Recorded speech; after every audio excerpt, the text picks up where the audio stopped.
মা, এই কি তুমি ঘেমে গেছো তো দেখি।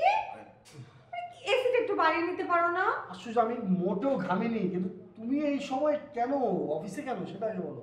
ও মা, আমার অফিসে আসা নিষেধ নাকি? অফিসে আসার নিষেধ না, কিন্তু একটা ফোন তো করে আসতে পারো। তোমাকে সারপ্রাইজ দেবো বলে আমি ফোন দিইনি। আচ্ছা ঠিক আছে, এখন বলো কি সারপ্রাইজ। জান, একটা নতুন ডিশ বানিয়েছি। আমার না আর তর্স হয়েছিল না, মনে হচ্ছিল কি সেই ডিনার পর্যন্ত ওয়েট করতে হবে, তাই ভাবলাম একসঙ্গে লাঞ্চ করি। আমরা একসাথে প্রত্যেকটা দিন আমরা ডিনার করি, এভাবে পাগলামি করার কোনো মানে নেই তো। এই তো তুমি অফিসে চলে আসছো খাবারটা নিয়ে। এটা কেমন কথা? প্রত্যেকদিন ডিনার করে দেখে কি একদিন লাঞ্চ করা যাবে না?